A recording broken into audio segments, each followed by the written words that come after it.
Okay, so picture this. We're on a mythical mountain peak. A massive, cosmic-sized crowd has gathered around the Buddha.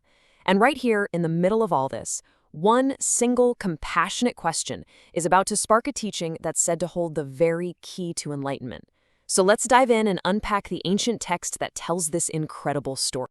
So the source for all of this is an ancient text, and you can see it right here. It's called the Sutra of the Holy Mother of the Buddha, Prajñāpāramitā. Now, that's a mouthful, I know, but Prajñāpāramitā basically means the perfection of wisdom.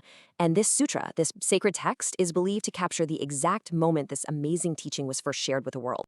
All right, to really get why this moment is so huge, we've got to set the scene on Vulture Peak. And let me tell you, this wasn't just some small get-together. The text makes it clear we're talking about an assembly on a truly cosmic, almost unimaginable scale.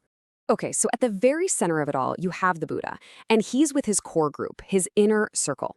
We're talking 1,250 great monks. These are the senior disciples, the most dedicated followers. But believe me, they were just the starting point.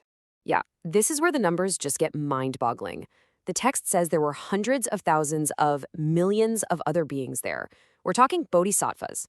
You know, these incredible, enlightened beings who stick around just to help everyone else, plus countless celestial kings and divine beings from basically every corner of the universe. So, with this unbelievable scene all set up, one figure steps forward, and it's their simple, heartfelt request that's about to kickstart this entire world-changing teaching. And that figure is Avalokiteśvara. Now, if you're not familiar, Avalokiteśvara is a really important bodhisattva in Mahayana Buddhism. Think of them as the living embodiment of compassion, like the active, boundless compassion of all the Buddhas, all rolled into one. Their only motivation is to help others and end suffering.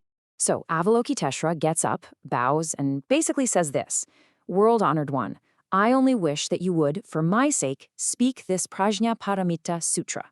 And notice, they're not asking for themselves. The whole point is so that all beings can hear this teaching, get rid of their problems, and find their own way to enlightenment. It's just a pure act of compassion, through and through. And the way the Buddha responds is, well, it's not just with words. Before he even says anything about the teaching itself, this simple act of him accepting this request sends ripples across the entire universe. A whole series of miraculous events starts to unfold. So what kicks all this off? The Buddha enters a state called samādhi. You can think of it as a state of super deep, profound, meditative concentration. And it's from this incredibly focused state that the power of the teaching he's about to give just starts to radiate out into the world. And this triggers a total cosmic chain reaction. First, this brilliant light just explodes from the Buddha, lighting up countless universes. It's so powerful, it's said to bring a moment of peace and joy, even to beings in the hell realms.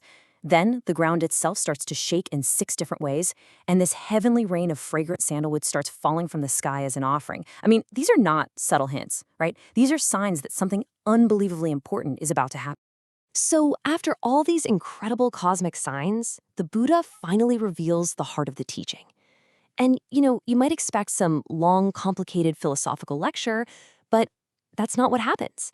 Instead, he gives 2 sacred formulas, 2 mantras that are designed to be just incredibly powerful and direct.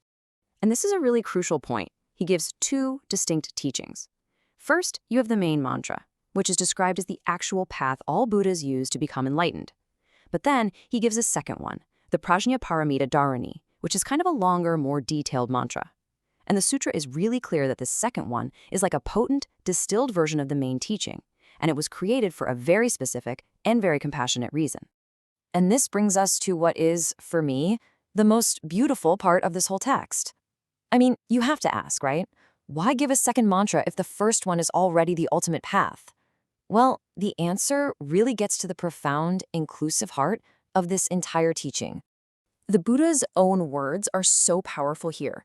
He says, I, out of compassion for all sentient beings with few wholesome roots, who are lazy and have few skillful means, therefore teach this Prajñāpāramitā dhāraṇī. It's incredible. He's saying this second path is specifically for people who are struggling, for those who feel like they don't have enough good karma, or they aren't skilled enough, or maybe just don't have the energy to follow a harder path. It's a safety net, an act of pure compassion to make sure that absolutely no one gets left behind. And get this, the power of this second, more accessible path is made crystal clear. The sutra says that just by reciting it, or even just by hearing it, a person's negative karma and all their obstacles can just be eliminated. It's literally a lifeline, a skillful method designed to be as easy to access and as beneficial as possible.